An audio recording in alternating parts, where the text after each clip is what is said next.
At this point, everybody knows CNN Plus crashed and burned miserably, failing after a reported less than 10,000 daily viewers after just a few weeks. Joe Rogan, who they tried to destroy his career, has the last laugh, saying he got over 2 million more subscriptions when the psychopath, degenerate, liar losers at CNN tried to cancel him. You have been put through the ringer, Joe. Yeah, I definitely got put through the ringer. Since we last met, I mean, they did a number on you. They did. Wow. It's interesting. Wow.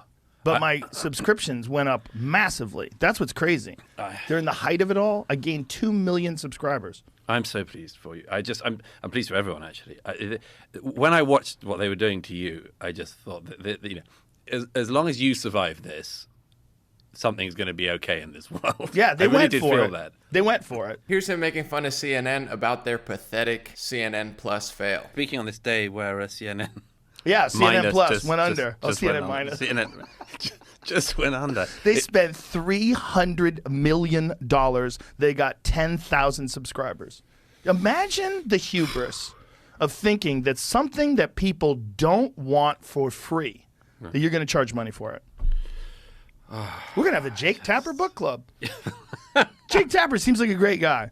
But I mean, I feel like I don't have to pay for his book club. I feel like you should put that on Twitter. I think it's just not very good. I mean, the ideological stuff aside, it's not very good. I watched CNN a little while ago. Now, before I really get into my opinion and perspective on it, I want you to watch how Brian Stelter, the very sad Brian Stelter, tried to throw Joe Rogan under the bus just a few months ago. Take a watch. The narrative is, I want to show all kinds of opinions.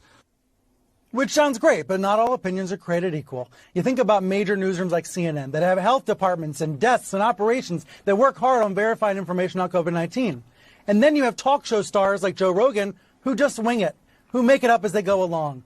And because figures like Rogan are trusted by people that don't trust real newsrooms, we have a problem that's much bigger than Spotify, much bigger than any single platform, Kate. But that's what is the heart of this right now. Now from my perspective, CNN is annoying for many reasons, but one of them is they have so much money. I don't know how much, I'm guessing billions. They could hire pretty much anybody they wanted. At this point, maybe not because their brand is so pathetic, most normal people wouldn't want to work there, but they have the money to get someone better than Brian Stelter, but they put this guy front and center and then wonder why nobody wants to watch it. It's like, do you have eyes and ears? Then you should probably know why. Even if you don't have eyes or ears, I'm guessing Helen Keller at this point could figure out why Brian Stelter isn't a trustworthy source or interesting person to listen to at bare minimum. But they're so stubborn and they think they're some sort of elitist supremacist where they control information. If you haven't figured out yet that the politicians and media conglomerates claiming to fight disinformation are some of the biggest perpetrators of pushing disinformation,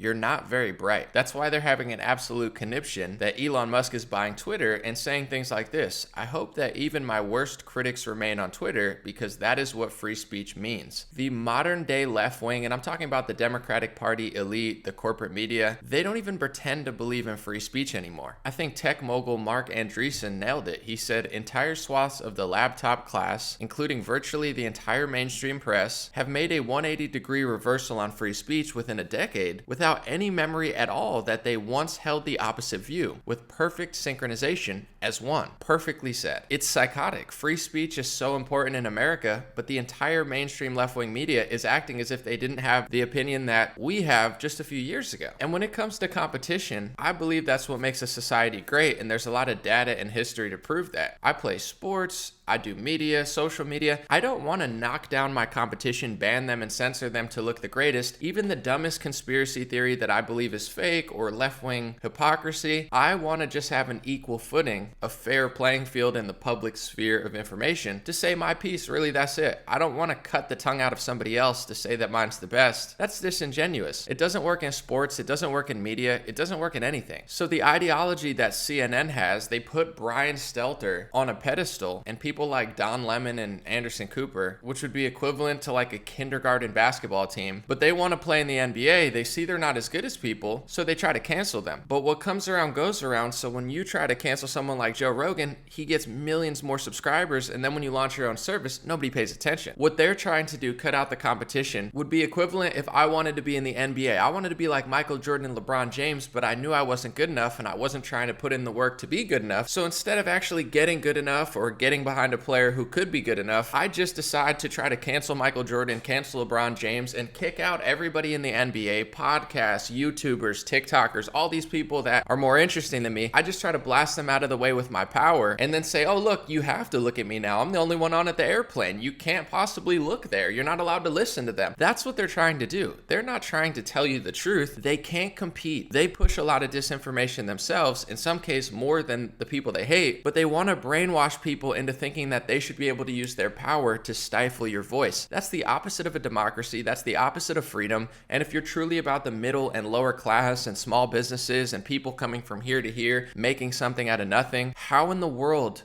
could you get fooled into supporting these losers, trying to blast everybody out of the way who earned their position there, didn't just get some cushy job at a corporate media conglomerate? I could easily do what they do and get better ratings. They could never do what I do. Chris Wallace, Brian Stelter, you think they could start a podcast or a YouTube channel? Nobody cares. All they have is that power structure. So they're gatekeeping it to the fullest. But the lesson learned is at the end of the day, no matter how much you lie, no matter how much you try to censor, no matter how much money you spend nowadays, apparently, with all this competition on the internet, it doesn't matter. CNN Plus doesn't work. You gotta stop lying. You gotta get better. Self-awareness and self-accountability will change your life. And same with Taylor Lorenz, who has been fascinating me recently. I feel bad for her actually, because she said in interviews before that she has issues. I feel terrible for her, but it's fascinating watching somebody who's such a terrible person because they totally lack humility, self-awareness, and self-accountability, and they have become the monster that they claim they're trying to fight.